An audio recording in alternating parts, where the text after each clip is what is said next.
ক্ষমতাসীন দল নির্বাচনে হেরে যাবে, খুব পরিষ্কারভাবে দেখা গেল জরিপে। তখন তারা ইলেকশন কমিশনকে বললো যে আমাদেরকে জেতাতে হবে। ইলেকশন কমিশন রাজি হলো না, বললো সরি আমরা এটা পারবো না। তখন সরকার ইলেকশন কমিশনে যে ফান্ডিং অর্থাৎ টাকা পয়সা বেতন ভাতা নির্বাচনের খরচ সব বন্ধ করে দিল। ইলেকশন কমিশন কোথায় যাবে? অর্থাৎ এই যে ইঞ্জিনিয়ারিং কথাটা আসছে, এটা মূলত কারা করে? দলগুলো করে, সরকার করে, ক্ষমতাসীন দল করে।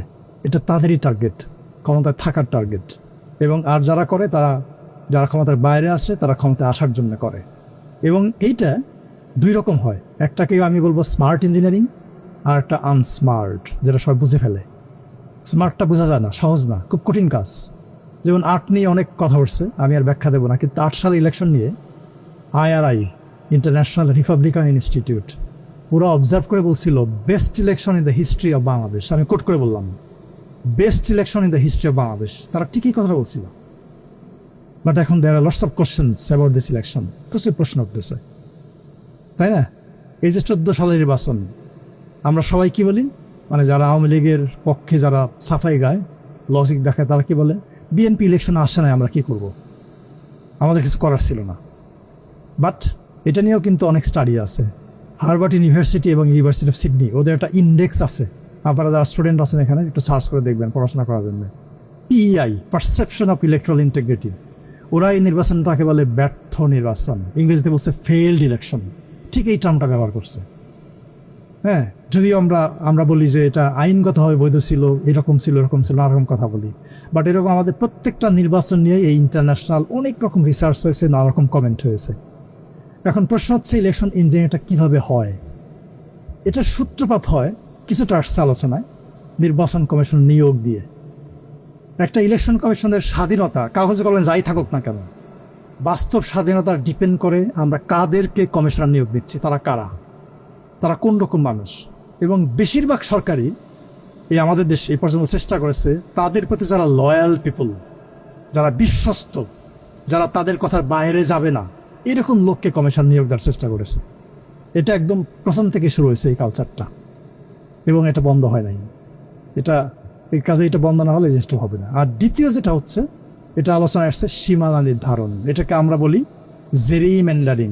জেরিমেন্ডারিং এটা হচ্ছে যে ওই যে ব্যারিস্টার সাহেব একটু বলেছেন, আমাদের নেসার আমিন একটু বলেছেন, যে কোনো একটা এলাকাকে ধরেন যে এরা কোনো একটা দলে ভোট দেয়, তাদেরকে পারপাসিভলি অন্য একটা এলাকায় নিয়ে যাওয়া, অন্য একটা আসন নিয়ে যাওয়া, যাতে করে ভোটের ফলাফলের মধ্যে এক ধরনের তারতম্য হয়, প্রভাব পড়ে।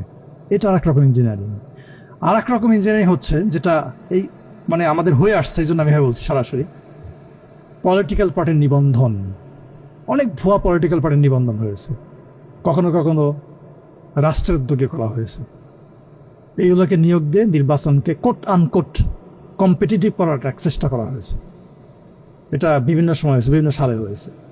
আর একটা ইঞ্জিনিয়ারিং যেভাবে হয়, মানে প্রসেসটা যেভাবে হয়, ভুয়া পর্যবেক্ষক সংস্থা বা পর্যবেক্ষক নিয়োগ, এভাবে হয়েছে অনেক। এই যে ধরেন যে 2024 সালের নির্বাচনে অনেক ভুয়া পর্যবেক্ষক সংস্থা ছিল, অনেক ভুয়া পর্যবেক্ষক কেন্দ্রে কেন্দ্রে ছিল, সেই এই তাদেরকে ব্যবহার করে কাজে লাগিয়ে এই কাজগুলো করা হয়েছে। তারপরে যে সাংবাদিকদের কথা আসছে, তাদেরকে এক্সেস না দেওয়া। আমাদের কিন্তু সাংবাদিক নীতিমালা আছে নির্বাচন কমিশনের, এই যে সাইম সাহেব হয়তো এটা ওইভাবে কাভার করেন নাই, কিন্তু সাংবাদিকদের এক্সেস ওইভাবে দেওয়া হয় নাই, যাতে করে তারা ওই কি হয়েছে না হয়েছে কেন্দ্রের মধ্যে সে দেখতে না পারে। তবে এই যে কাজগুলো, এটা খুব কঠিন কাজ। কঠিন কাজ কি কারণে? আপনি ধরেন ওই যে সারিয়া সাহেব এটা দেখাচ্ছে আপনাদেরকে, যে বাক্স ভরে গেলে পরিবর্তন, এটা কিন্তু খুব ডিফিকাল্ট একটা কাজ, সহজ না। কিভাবে? একটা বাক্স যখন ফাঁকা থাকে, অর্থাৎ আগামী নির্বাচন শুরু হবে কয়টায়? ভোটগ্রহণ সকাল 7:30টায়। তার আগে প্রত্যেক সহকারী প্রিজাইডিং অফিসার এই বাক্সের চারপাশে প্রথমে বাক্সটাকে সে ফাঁকা করে নিয়ে দেখাবে। দেখানোর পরে উনি চারপাশে 4টা লক লাগাবেন। এই লকটা বাঁশের পাতার মতো চিকন, সবুজ রঙের, এবং প্রত্যেকটা লকের আলাদা নাম্বার আছে। এই নাম্বারগুলো ভোটাররা তখন উপস্থিত থাকতে পারে না আনফর্চুনেটলি, বাট ওখানে থাকে পোলিং এজেন্টরা, পর্যবেক্ষকরা, সাংবাদিকরা, তারা থাকতে পারে। এই যে 4টা লক লাগালো, ওই নাম্বারগুলো সাধারণত পোলিং এজেন্টরা নোট করে রাখে, যদি ইলেকশন ফেয়ার হয়, যদি পোলিং এজেন্টরা থাকে। বাট আমরা তো দেখেছি অনেক নির্বাচনে পোলিং এজেন্ট ছিল না, কিংবা ডামি পোলিং এজেন্ট ছিল, তাই না? সো 4টা লকের নাম্বার ওনারা লিখে রাখে। তারপরে যখন এই বাক্সটা ভরে যায় আর একটা লক মাঝখান লাগানো হয়, যেখানে ফাঁকা আপনি যেখান থেকে ব্যালট পেপার ঢোকাচ্ছেন ওখানে লাগানো হয়। তো এই 5টা লকের নাম্বারই পোলিং এজেন্টরা লিখে রাখেন, এবং যেহেতু তারা সারাদিন কেন্দ্রে থাকেন, গণনা করার সময় তারা আবার লকের নাম্বারটা মিলান যে ওই নাম্বারটা আছে কিনা লকের মধ্যে।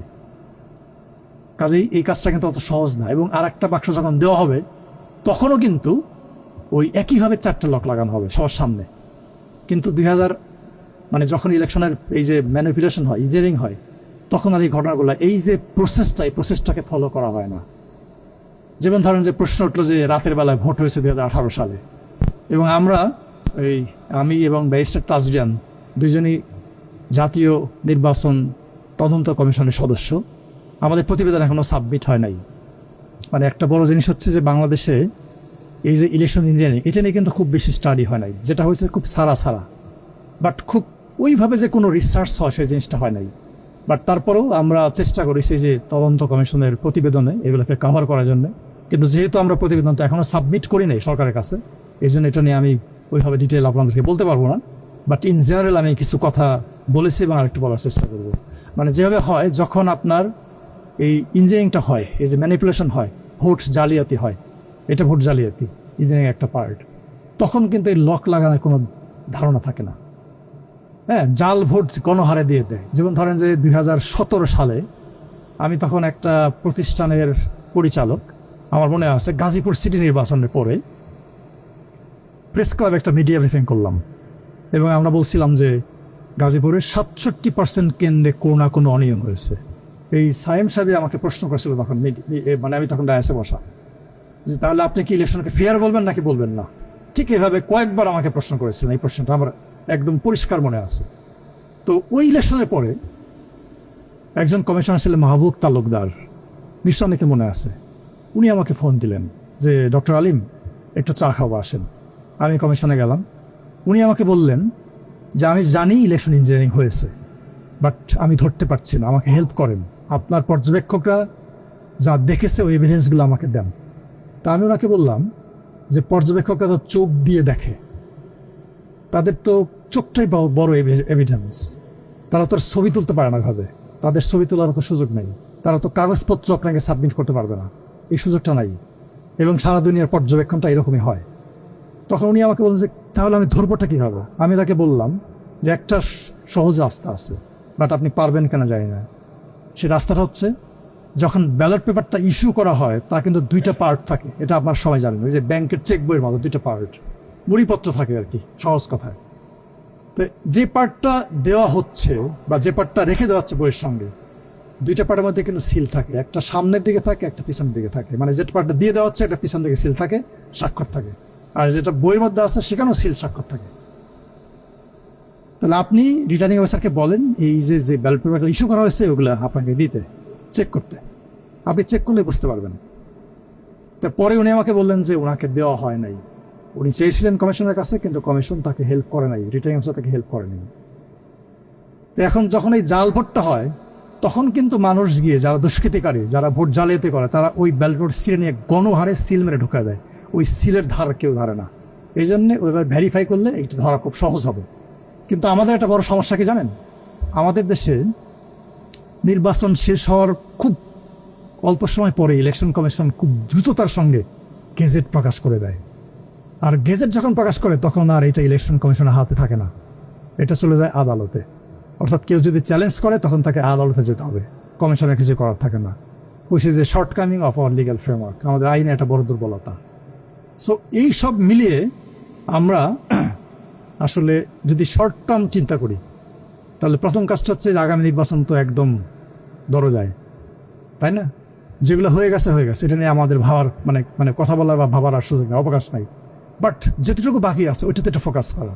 প্রথম ফোকাসটা হতে পারে আপিলটাকে স্বচ্ছতার সঙ্গে যাচাই বাছাই করে রায় দেওয়া। যেমন আমি ওই যে তাসরিন যারা প্রসঙ্গ আসছে, আমি এটা শোনার পরেই আমার অফিসে আমি বলতেছিলাম যে she will get back her nomination. এটা পার্সেন্ট ভোটার মানে তো বিরাট ব্যাপার, তাই না? এই যে আপনারা যারা ইয়াং আছেন, হ্যাঁ, এটা আপনারা মনে হয় যে এটা যদি আপনারা ঠিকভাবে ভোট প্রয়োগ করেন তাহলে ইলেকশনের ফলাফল অন্য দিকে চলে যেতে পারে। সো এটা একটা বড় ফ্যাক্টর। আর হচ্ছে ইলেকশনটা আলোচনায় আসছে, ইলেকশন কমিশন একা ইলেকশন করতে পারে না, অসম্ভব ব্যাপার। তার মাত্র 4,000 কর্মকর্তা কর্মচারী আছে, আর দরকার হয় প্রায় 10 লাখ সব মিলিয়ে।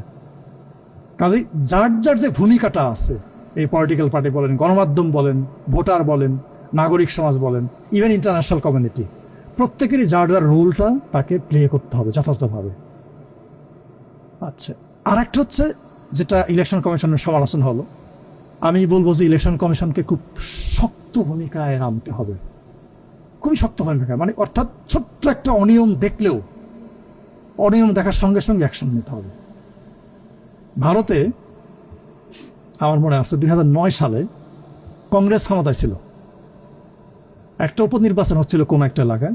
সালমান খুরশিদ তখন ইউনিয়ন ল মিনিস্টার, উনি গেছেন ওই এলাকায়, ওখানে যে উনি ক্যাম্পেইন করছেন। ভারতের কোড অফ কন্ডাক্ট অনুযায়ী এইভাবে ক্যাম্পেইন করা যায় না। ইলেকশন কমিশন তাকে একটা নোটিশ দিল, কারণ দর্শাও নোটিশ, কেন আপনি ক্যাম্পেইন করলেন? উনি উত্তর দিলেন না, সালমান খুরশিদ।